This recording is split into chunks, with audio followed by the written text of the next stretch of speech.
అయిపోతాడేమని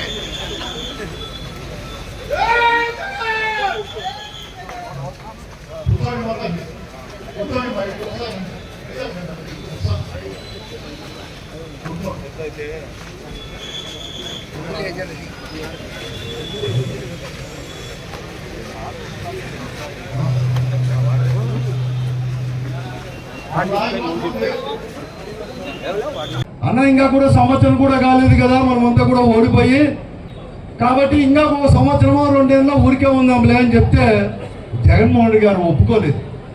మన పార్టీకి చాలా మంది కార్యకర్తలు కూడా ఉన్నారు, వారి పరిస్థితి కూడా మనం అర్థం చేసుకోవాలి, వారిని గురించి కూడా ఆలోచన చేసుకోవాలి. ఇదే కాదు, ప్రజలను కూడా గురించి ఆలోచన చేసుకోవాలి. మనకు 40-42% మంది ఓట్లు వేశారు. వారికి 3 పార్టీలు కలిపి ఎక్కడో అనేకమైన హామీలు ఇచ్చి ప్రజలను కూడా, మరీ ముఖ్యంగా జగన్ ఇచ్చిన దానికంటే కూడా ఎక్కువ మీకు ఆదాయం సమకూరుస్తానని చెప్పి ప్రజలను మోసం చేసి గెలుచుకున్న వల్ల ఈరోజు అధికారంలో ఉన్నారు. మనము ప్రజల గురించి కూడా ఆలోచన చేయాలి. రాజకీయ పార్టీలంటే, రాజకీయ నాయకుడు అంటే కేవలం పదవుల కోసమే కాదు, ఎమ్మెల్యేనో ఎంపీనో చైర్మనో లేకపోతే ఏదో ఒక పదవి, ముఖ్యమంత్రి మాత్రమే కాదు. రాజకీయ పార్టీ అంటే ప్రజలకు సేవ చేయడము. ఒక రాజకీయ పార్టీ, ఒక రాజకీయ నాయకుడు అంటే ఓడిపోయినా గెలిచినా ప్రజల మధ్యలోనే ఉండడం, ప్రజల పక్షమే వహించడమే ప్రధానమైన ధర్మము, రాజకీయ సూత్రం అని చెప్పి మా అందరికి కూడా జగన్మోహన్ గారు చెప్పడం జరిగింది. దాంట్లో భాగంగానే సంవత్సరం అయింది. ఇదే జగన్మోహన్ గారు ముఖ్యమంత్రి ఉంటే ఇంటింటికి కూడా అమ్మఒడి కావచ్చు, అనేక పథకాల వల్ల కూడా ఈరోజు మనందరికి కూడా ఇచ్చేవాడు.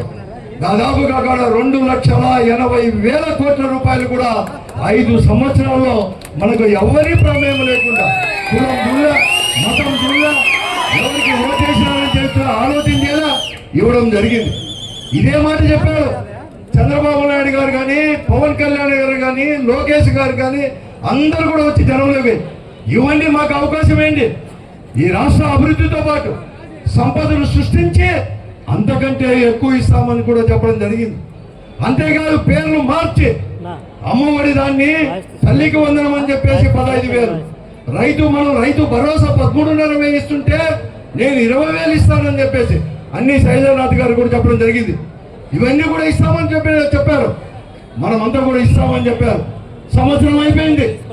ఒక సంవత్సరంలో మన అందరికి కూడా, ఈ రాష్ట్ర ప్రజలకు ఆ రోజు జగన్మోహన్ రెడ్డి గారు ఎవరికైతే సంక్షేమ కార్యక్రమాలు ఇచ్చారో, రైతులు కావచ్చు, రైతు కూలీలు కావచ్చు, దళితులు కావచ్చు, ఎస్టీలు కావచ్చు, అందరు కూడా ఈ కుల మార్కులు లేకుండా వారందరికి కూడా ఇచ్చి ఉంటే 82,000 కోట్ల రూపాయలు ఈ రోజు ఇప్పటికే వచ్చి ఉండవలసింది.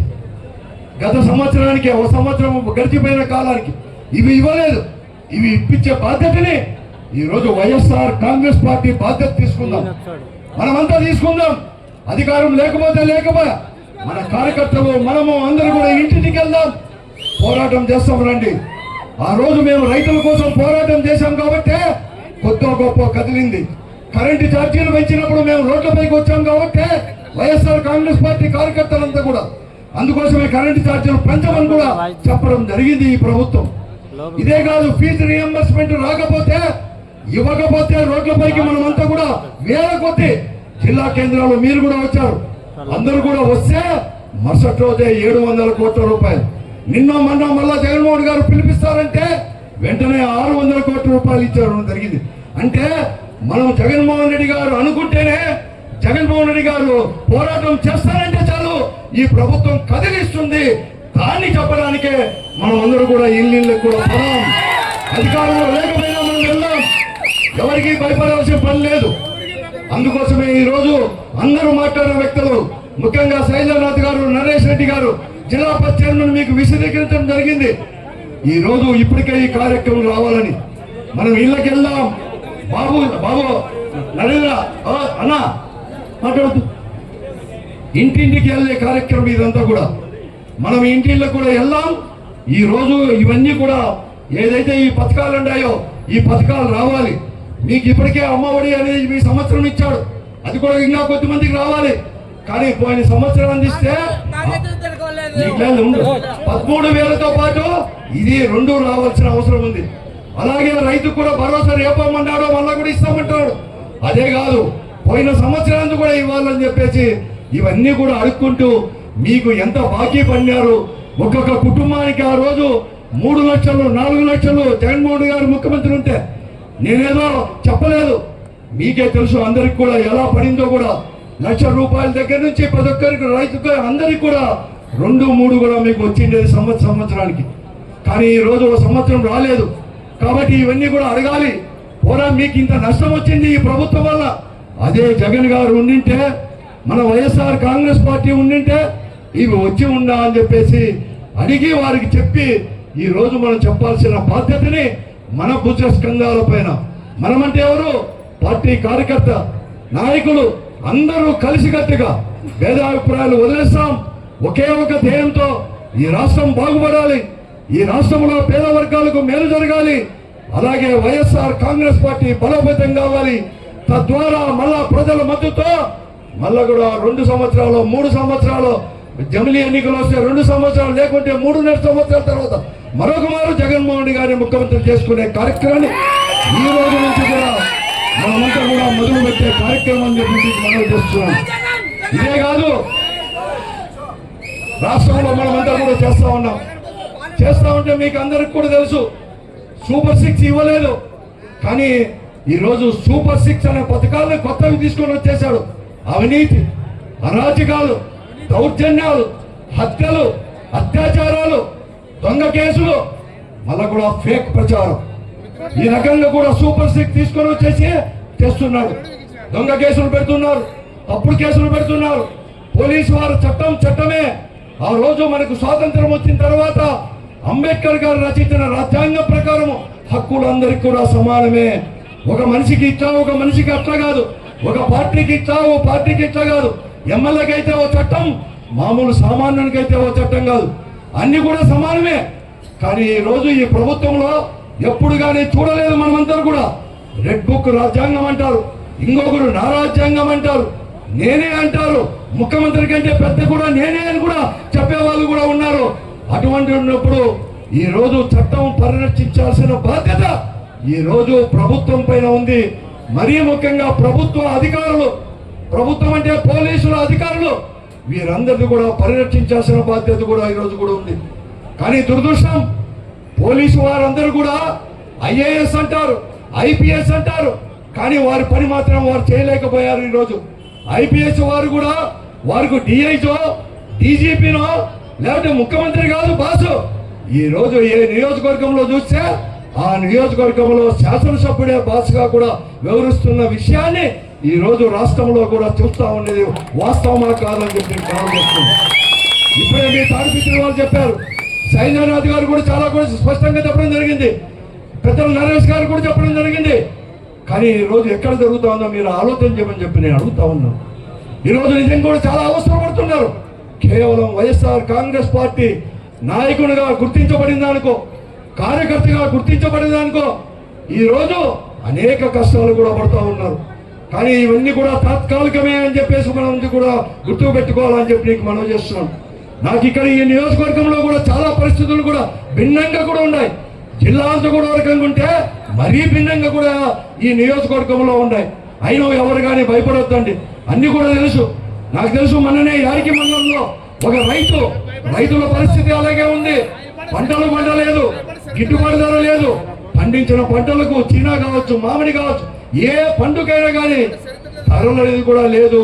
అడిగితే తప్పుడు కేసు, లేకపోతే నాలిక మందమైందని అడుగుతారు. జగన్మోహన్ రెడ్డి గారు బయటకు వచ్చి రైతుల తరపున కేంద్ర రాష్ట్ర ప్రభుత్వాలకు మేము వస్తామంటే అతని పైన ఆరోపణ కేసులో పెడతామంటాడు. 6 నెలల నిధులు లేదంటాడు. అనేక సంఘ విద్రోహులు అని చెప్పే పరిస్థితి ముఖ్యమంత్రి గారిని కూడా చూశాం. అందుకోసం ఇక్కడ కూడా నేను చూశాను, మన ఒక రైతును పాపము కాదది కోన ఉప్పులు పారింది సుదర్శన్ రెడ్డి అనే రైతు దగ్గర 1200 1300 చెట్లు ఉన్నాయి, చీనా చెట్లు 7-8 సంవత్సరాల పైన కూడా ఉన్నాయి. మామూలుగా బోర్లో నీళ్లు దూరం నుంచి తీసుకొని వస్తుంటే ఈరోజు అధికారం మార్పిడి వచ్చిందని చెప్పేసి, ఎక్కడో ఊర్లో నుంచి మధ్యలో వస్తుందని చెప్పేసి మేము అధికారంలోకి వచ్చి రావడం జరిగింది కాబట్టి ఈ పైప్ లైన్ ఉండకూడదని చెప్పి పైప్ లైన్ తీస్తే ఈ రోజు ఇంకొక రోడ్డులో ప్రభుత్వము సంబంధించిన రోడ్డులో వేసుకొని వస్తుంటే గతంలో అనేక మంది రైతాంగానికి కూడా ఇవ్వడం జరిగింది. మరి ముఖ్యంగా ఈ తాడిపత్రి నియోజకవర్గం కానీ సింగనమలలో పుట్లూరు, ఎల్లనూరు, అలాగే రోడ్డు ఇక్కడ కూడా సింగనమల మండలం నియోజకవర్గాల్లో కూడా రోడ్డు పక్కన పైప్ లైన్ వేసుకొని పోయి రైతులు నీళ్లు తీసుకొని పోయడానికి అవకాశం ఉంటే ఇక్కడ మాత్రం ఎంఆర్ఓ చెప్పలేకపోయాడు. ఎమ్మెల్యేను పర్మిషన్ తీసుకోవాలని చెప్పి అంటాడు. కలెక్టర్ దగ్గర పోతే వెంటనే కూడా ఇస్తానులే అంటాడు. కోర్టు పోతే వెంటనే కూడా ఆర్డర్ ఇవ్వడం జరిగింది. కానీ ఈ రోజు ఇవ్వలేదు. కానీ దాని ఫలితం 450-500 చెట్లు నిట్ట నెలల ఎండిపోయినాయి. ప్రత్యక్ష తార్కాణం చంద్రబాబు నాయుడు గారు. ఈ తాడిపత్రి నియోజకవర్గంలో మీ యొక్క చర్యల వలన, మీ పార్టీ యొక్క చర్యల వలన, మీ యొక్క అధికారుల చర్యల వలన ఈ రోజు రైతాంగం ఎన్ని కష్టాలు పడుతుందో కూడా ఆలోచన చేయమని చెప్పి నేను అడుగుతా ఉన్నాను. ఈ రోజు ఇక్కడ చెప్తా ఉన్నారు వారు రాకూడదు, వీరు రాకూడదు అని పోలీసు వారు చెప్తున్నారు. నేను అడుగుతున్నాను, ఐపీఎస్ ఆఫీసర్ ఇక్కడ ఉండే డిఎస్పీ, ఏఎస్పీ, అలాగే అక్కడ కూడా ఉన్నారు జిల్లా కేంద్రంలో. వారికో చట్టం, మాకో చట్టమా? నీకు నిజంగా కూడా కొంతమంది నాయకులు ఈ నియోజకవర్గంలో ఉండకూడదు అనుకుంటే ఒక ఆర్డర్ ఇవ్వండి, ఒక జీవో ఇవ్వండి. ఇతను ఈ తప్పు చేసినాడు, ఈ నియోజకవర్గంలో ఉండకూడదు, ఈ సొంత జాగీర్ మాదిరి ఇక్కడ మాత్రం చేస్తా ఉంటే చూస్తూ ఊరికే ఉంటుంది ఆ వైఎస్ఆర్ కాంగ్రెస్ పార్టీ. నీకేం కొత్త కాదు, మాకన్నా కొత్తమో కానీ తాడిపత్రి నియోజకవర్గాలు కొత్త కాదు. 94లో అనుకున్నాను మనం అధికారం కోల్పోతే ఈ తెలుగుదేశం పార్టీని అధికారంలోకి వస్తే ఆ రోజు కూడా మన అప్పుడు కాంగ్రెస్ పార్టీ ఎలాగో కూడా ఊర్లు ఇడిచిపెట్టిపోయినామో మీకు తెలుసు. కానీ 5 సంవత్సరాల అధికారం మళ్ళా కూడా రాజశేఖర ఆధ్వర్యంలో మళ్ళా ముఖ్యమంత్రి అయినాక మళ్ళా కూడా ఎలా జరిగిందో అని చెప్పొచ్చు. అంటే ఇవన్నీ కూడా బెదిరింపులు తాత్కాలికమే అనే దాన్ని మీరు గుర్తించాలని చెప్పి మీకు మనం చేస్తున్నాం. మంచి కాలం వస్తుంది. జగన్మోహన్ రెడ్డి గారు అదే విషయమే చెప్పారు. ఈరోజు శైలనాథ్ గారు కానీ నరేష్ గారు అని ఆ సందేశాన్ని ఇవ్వడానికి ఈరోజు ఇవ్వడం జరిగింది. ఒక దిక్కు మనం ప్రజల్లోకే పదాం, కార్యకర్త అందరూ కలిసి ఐకమత్యంగా నాయకులు అందరూ కలిసి ప్రతి ఇంటికి కూడా వెళ్దాం. ఈ రోజు బాబు చేసిన మోసాల వల్ల ప్రజలు ఎలా మోసపోయినారు అని చెప్పి కూడా అది వారికి కూడా చైతన్యం కలిగిస్తాం. మరోపక్క ఐకమత్యంతో ఈ ఈ అత్యాచారాలు కానీ ఈ అహంకార పూర్తమైన వారు చేస్తున్న దౌర్జన్యాలు కానీ ధైర్యంగా కూడా ఎదుర్కొంటాం. వైఎస్ఆర్ కాంగ్రెస్ పార్టీ మీతో ఉందని చెప్పి మనం చేస్తున్నాం. ఈ రోజు వైఎస్ఆర్ కాంగ్రెస్ పార్టీ ఉందంటే జగన్మోహన్ రెడ్డి గారు కాదు, ఈ వేదిక మీద ఉండే నాయకులు అందరూ కూడా మీతో ఉన్నట్లే. కష్టమైన అందరూ కలిసి పడతాం. ఎక్కడ ఎవరు కానీ భయపడద్దండి. ఇవన్నీ తాత్కాలికమే. మీరు అందరూ కూడా ఏంటంటే ఒకడు ఊర్లో వదిలిపెట్టమంటే పెద్ద అడ్డమ కాదు. అన్ని సమస్యలు కూడా పరిష్కార మార్గం దొరుకుతుంది, అన్ని సర్దుబాటు అవుతుంది. అందరూ నాయకులు కూడా వచ్చి అందరూ కూడా కలిసి ఏకతాటి పైన కూడా మనం అందరూ కూడా తీసుకొని బలోపేతం చేస్తాం. ఈ రోజు గ్రామాన్ని కూడా తిరుగుదాం. మరీ ముఖ్యంగా ఈ నియోజకవర్గంలోనే మీరు కూడా ధైర్యంగా కూడా వెళ్ళండి. మీతో పాటు మన నాయకులు, స్థానిక నాయకులు అందరూ కూడా వేదిక మీద నాయకులతో పాటు నరేష్ గారు కానీ మేము కానీ కలిసి కూడా అప్పుడప్పుడు కూడా వచ్చేసి మీతో పాటు ప్రతి ఇంటికి, ప్రతి గ్రామానికి ఎవరో కూడా వచ్చి తోడుగా ఉంటామని చెప్పేసి కూడా ఈ సందర్భంగా మనం చేస్తున్నాం. ఎవరు చేయించండి, మనం మాత్రం పొరపాటు చేయించండి. పొరపాట్లు లెక్కిస్తా ఉన్నాం. జగన్ గారు అన్ని కూడా తప్పకుండా కూడా పడతాం. ఏ తప్పు చేస్తే ఆ తప్పుకి ఏ శిక్ష ఉన్నలో ఆ శిక్ష కూడా పడేటట్టు చేస్తుంది మన ప్రభుత్వం వచ్చిన తర్వాత. కాబట్టి ధైర్యంగా ప్రతి ఒక్కరికి కూడా వెళ్దామని చెప్పేసి కూడా మీకు తెలియజేస్తూ ఈ రోజు రైతాంగం పడుతున్నాం. ముఖ్యంగా ఈరోజు మీరే ఆలోచన చేయండి. ఎప్పుడైనా కానీ నీళ్ళు అనేది కూడా వస్తే ఈ ప్రాంతానికి నార్త్ కెనాల్ కావచ్చు, లేకపోతే సౌత్ కెనాల్ గుండా కానీ అంటే తాడిపత్రి బ్రాంచ్ కెనాల్ కూడా వచ్చేది. కానీ ఇంతవరకు నీళ్లు రాలేదు. ఇంకా తుంగభద్ర డ్యామ్ నుంచి కూడా నిన్నో ఈ రోజు వదులుతా ఉన్నారంట. కాబట్టి ఈ సంవత్సరం వస్తాయో రావో కూడా తెలియని పరిస్థితి. ఆషాఢ మాసం గాలి కూడా పెట్టుకుంది, బోర్లు కూడా ఎండిపోతా ఉన్నాయి. అయినా ఎవరు కానీ ప్రభుత్వం మాత్రం ఎక్కడ కానీ పట్టించుకోలేదు. రైతుల యొక్క పరిస్థితి పట్టించుకోలేదు. వాళ్ళ ఆదాయం మట్టి అమ్ముదామా, ఇసుక అమ్ముదామా, బూడిద అమ్ముదామా, అన్ని కూడా ఇచ్చిపెట్టుకోకుండా ఈ రోజు ఎలా చేస్తామో చెప్తున్నాను. ఈ రోజు నేను చెప్తా ఉన్నాను, నేను కూడా అనుకుంటా ఉంటే, ఎందుకంటే ఇక్కడ ఉండే ప్రజాప్రతినిధులు చాలా చెప్తా ఉన్నారు. నేను పరిరక్షిస్తా, ఇక్కడ పెన్నా రివర్ను కూడా పరిరక్షిస్తానంటే నిజంగా ఇక్కడ ఎవరు కానీ తోలరేమో అని చెప్పి నేను అనుకుంటా. అంటే నిన్న కాదు మొన్న అనుకున్నా, ఈనాడు పేపర్లోనే తెలుగుదేశం పార్టీ యొక్క పత్రిక ఇది, దాంట్లోనే సింగనమల్ల నియోజకవర్గంలో ఎల్లనూరు, పుట్లూరు, యాడికి మండలం, రాయల చెరువు ఈ నుంచి పెన్నా నుంచి కూడా ఇసుక మట్టి పోతుంది అంటారు. ఇది చెప్పాల్సిన అవసరం ఉంది ప్రభుత్వం.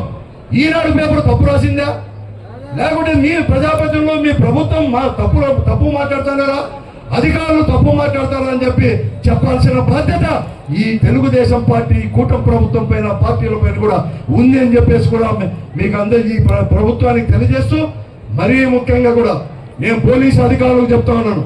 పోలీసు అధికారులు ఐపీఎస్ ఆఫీసర్ కావచ్చు, ఎవరైనా కావచ్చు, ఎక్కడైనా కానీ ఒక హద్దు అనేది కూడా ఉంది. వైఎస్ఆర్ కాంగ్రెస్ పార్టీ యొక్క ఈ రోజు ఆలోచిస్తానంటే మీరు ఎంత కూడా ఓపిక అనేది కూడా కొద్ది వరకు మాత్రమే ఉంటుంది.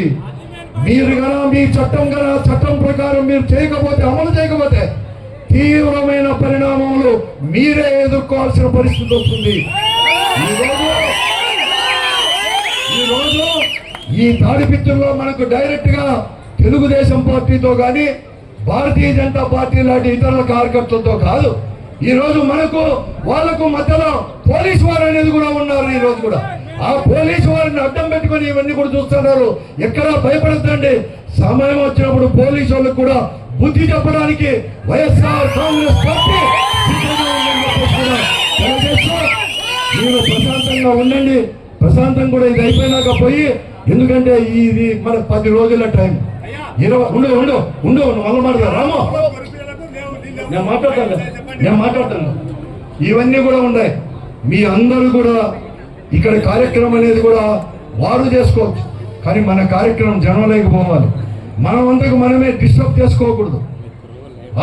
కాబట్టి మనము ప్రశాంతంగా ప్రతి ఇంటికి పోయి, ఈ రోజు బాబు గవర్నమెంట్ వల్ల ఏ కుటుంబం ఎంత నష్టపోయింది, అదే జగన్మోహన్ గారు ముఖ్యమంత్రి ఉంటే ఎంత లాభం పొందుతుందనే కార్యక్రమాన్ని పెద్ద ఎత్తున కూడా విజయవంతం చేయాలని చెప్పేసి కూడా పనిచేస్తూ, అలాగే నరేష్ గారు మా అందరి తరపున పార్టీ తరపున చెప్తున్నాను, చేతులెత్తి కూడా ఈరోజు ఈ రాష్ట్రంలో ఈ తాడిపత్రి నియోజకవర్గ వైఎస్ఆర్ కాంగ్రెస్ పార్టీ నాయకులు కావచ్చు, ముఖ్యంగా కార్యకర్తలు, మహిళ అందరూ కూడా వారికి నిజం కూడా ఏమి ఇచ్చినా కూడా రుణం అనేది కూడా తీర్చుకోలేము. మీరే ఈ తాడిపత్రి నియోజకవర్గ కార్యకర్తలే మా పార్టీకి రాష్ట్రంలో కూడా పూర్తిగా కూడా ముందుకు పోతా. జగన్మోహన్ రెడ్డి గారు కూడా మీరిచ్చిన స్ఫూర్తితో, మీరిచ్చిన చూపితో ముందుకు పోతాడు. తప్పకుండా కూడా అధికారంలోకి వచ్చేది మనమే అని చెప్పి కూడా తెలియజేస్తూ, ఈ కార్యక్రమంలో పాల్పంచుకునే అవకాశం కల్పించిన మా అందరికీ మీకు పేరు పేరున కూడా ధన్యవాదాలు తెలుపుకుంటూ సెలవు తీసుకుంటున్నాం. జై జగన్. మన నాయకుడు జగన్మోహన్ రెడ్డి గారి ఆదేశాల మేరకు మన పార్టీ వైఎస్ఆర్సీపీ నిర్ణయం మేరకు ఈ రోజున ఈ కూటమి ప్రభుత్వం అంటే చంద్రబాబు నాయుడు, పవన్ కళ్యాణ్, బీజేపీ, ఎందుకంటే వాళ్ళు మారుతూ ఉంటారు అధ్యక్షులు అట్లా ఇట్లా, కనుక బీజేపీ యొక్క కూటమికి ప్రభుత్వం గురించి మాట్లాడుకునేందుకోసం వచ్చాం. వాస్తవానికి మనం కొద్దిగా అటు ఇటు ఆలోచించే టైంలో చంద్రబాబు నాయుడు గారు మనకు చక్కని సందేశాన్ని ఇచ్చారు. బహుశా హెచ్చరిక అనుకుంటారు. ఒకనొక సాయంత్రం పూటలో, మధ్యాహ్నం పూటలో మీటింగ్ పెట్టాడు, ప్రెస్ మీట్ ఒకటి. కొడుకు అట్లా కూర్చున్నాడు, ఎవరు కనపడలే అక్కడ.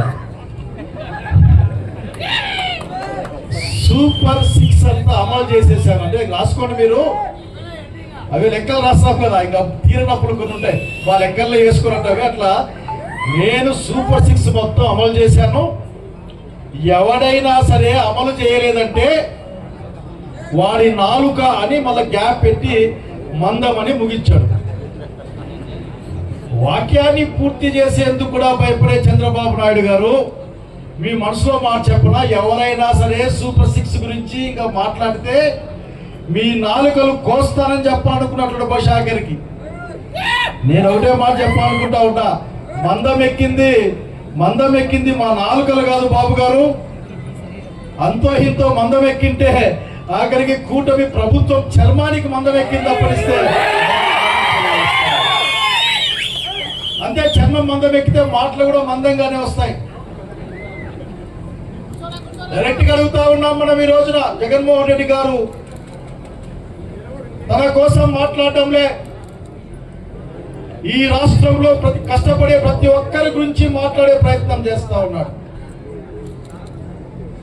మాట్లాడే ప్రయత్నాన్ని కూడా జీర్ణించుకోలేక జగన్మోహన్ రెడ్డి గారిని మీరు లక్ష్యంగా చేసుకొని చేసే పనులంతా గమనిస్తా ఉన్నాం. అయ్యా చంద్రబాబు నాయుడు, మిమ్మల్ని పెద్ద పెద్ద మాట్లాడదలుచుకోలే. ఎలక్షన్ల ముందు నువ్వేం చెప్పినావో గుర్తు తెచ్చుకో. ఆ పేపర్ నా దగ్గర లేదు, నా కాన్ఫరెన్స్ లో ఉండింది. కానీ ఆయన ఒక బాండ్ పేపర్ ఇచ్చాడు మనకి, బాండ్ పేపర్ ఒకటి. ఆ బాండ్ పేపర్ ఏంటంటే నాకు గుర్తున్నంత వరకు చంద్రబాబు నాయుడు అను నేను మరియు పవన్ కళ్యాణ్ అనే ఈయన ఇద్దరం సంయుక్తంగా కలిసి మేమిచ్చిన వాగ్దానాలని త్రికరణ శుద్ధిగా, అంటే పొద్దున మధ్యాహ్నం రాత్రి అని కాదు, ఎందుకంటే వీళ్ళు పొద్దున ఒక మాట, మధ్యాహ్నం ఒక మాట, రాత్రి ఒక మాట మాట్లాడతారు. అట్లా కాకుండా త్రికరణ శుద్ధిగా అంటే మనస వాచ కర్మన అమలు చేస్తాము, దీనికి మా భరోసా అని చెప్పేసి కింద సంతకాలు కూడా పెట్టారు. ఎప్పటి నుంచి అయ్యా అంటే జూలై నెల నుంచి అమలు చేస్తాము అని చెప్పారు ఆయన. ఇంకా చంద్రబాబు నాయుడు అడుగు ముందుకు పోయి ఏం చెప్పారంటే, అమలు చేసేది గ్యారెంటీ, జగన్ రెడ్డి కర్మ, అంతకంటే పెద్ద ఎత్తున చేస్తాను నేను. అసలు మీరు అందుకోలేంతగా చేస్తారంటే, అందుకోలేనంతకంటే నేనేమనుకున్నా అంటే మొయ్యలేనంత ఏమనిస్తాడేమో అనుకున్నా. అంటే మన చేతికి రానంతగా, అంటే అసలు ఈయనంతగా చేస్తా అని చెప్పి అర్థం కాలే. కానీ అందుకోలేనంతగా చేస్తాను నేను, ఎటువంటి వలపక్కరము లేదు, ఎటువంటి వివక్ష లేకుండా, అది గుర్తుపెట్టుకోవాలా, ఎటువంటి వివక్ష లేకుండా, ఎటువంటి నిబంధనలు కూడా లేకుండా అమలు చేస్తా అని చెప్పి సంతకం పెట్టడం వల్ల కింద, దాని కింద తెలుగుదేశం పార్టీకి సంబంధించిన ఈ మండలాధ్యక్షులతో, నగరాధ్యక్షులతో సంతకం దాంట్లో ఉండి ఉంటది. ఇదొక బాండ్ కింద ఇంటింటికి ఇచ్చాడు ఆయన. బాండ్ కింద ఇంటింటికి ఇచ్చి నాది గ్యారెంటీ, ఇదిగో బ్యాంకు చెక్ అన్నా వెనక్కి రావచ్చేమో, క్యాష్ లేదని, నేను ఇచ్చిన పేపర్ మాత్రం వెనక్కి రాదు, ఇది అన్ని అమలు చేస్తానని చెప్పాడు. ఇంతగా అబద్ధాలు చెప్పే ముఖ్యమంత్రిని కానీ మనిషిని కానీ నేను చూడలే ఇంతవరకు ఇన్నేళ్ళ రాజకీయాల్లో. అతనికి బాగా నమ్మకం మన మీద, ఎందుకంటే చెప్పింది మర్చిపోతామని. పొద్దున చెప్తే సాయంత్రం గుర్తుకుండదులే, ఇంకో మాట చెప్పచ్చులే అనుకుంటాడు. మనం చూసాం కదా తాపన పుట్టబడి దగ్గర పల్లెకి ఆడేం పిల్లగాళ్ళంతా ఆఖరికి అమ్మ ఒడని జగన్ అంటా ఉంటే ఇతను కాదు ఇది ఇప్పుడు తల్లికి వందనం అని చెప్పినా, ఈ తల్లికి వందనాన్ని పెట్టింది ఎవరు? నా కొడుకు అని. ఇంతకంటే దుర్మార్గమైన మనిషిని ఎట్లా చూస్తాం? చిన్నప్పుడు మా ధర్మాలు అనేవాళ్ళు, ఎవరికో పుడితే ఎత్తుకొని ముద్దు పెట్టుకుంటాడు వీడు అని. అట్లా ఆఖరికి అట్లా ముద్దు పెట్టుకునే పరిస్థితి. తప్ప జగన్మోహన్ రెడ్డి పథకాన్ని కూడా కొడుకు ఇచ్చే ప్రయత్నం వడ్డీ జగన్మోహన్ రెడ్డి నాయకత్వం. పెద్దలారా, మేము అడుగుతా ఉన్నాం, అయ్యా చంద్రబాబు నాయుడు గారు వివక్ష లేకుండా ఇస్తానన్నావు, ఏం చెప్పావు మీటింగ్ లో? వైసీపీ కార్యకర్తలకు కానీ నాయకులకు కానీ పని చేయడానికే వీలు లేదు, పని చేస్తే మీ సంగతి చేస్తానని కలెక్టర్ల మీటింగ్ లో కానీ మీ కార్యకర్తల మీటింగ్ లో కానీ చెప్పిన తర్వాత కేవలం నువ్వు తెలుగుదేశం పార్టీకి సంబంధించిన వాళ్ళకే ముఖ్యమంత్రి అని ఆలోచించుకోని చెప్తా ఉన్నాం. నిబంధనలు కార్యక్రమంగా ఈ రోజు ఈ ప్రోగ్రాం పెట్టడం జరిగింది. ఆ ప్రోగ్రాం లాంచ్ చేసిన తర్వాత ప్రతి ఇంటికి మీరు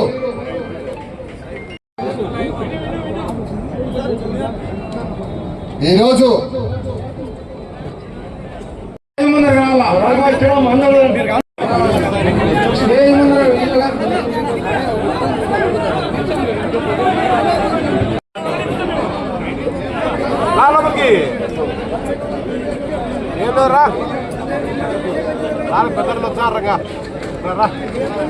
అందరికి నమస్కారం.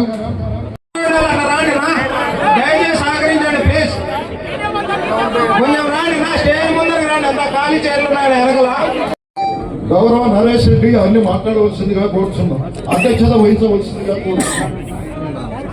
గారికి, మన జడ్పీ చైర్పర్సన్ గిరిజమ్మ గారికి, బొంబాయి రమేష్ అన్నకి, మిగిలిన నాయకులందరికీ ఇవన్నీ కూడా మనము మన నియోజకవర్గంలో ప్రతి గడపకి తీసుకెళ్లాల్సిన బాధ్యత. జిల్లా అధ్యక్షులు, మాజీ శాసనసభ్యులు, మాజీ పార్లమెంటు సభ్యులు అనంత వెంకట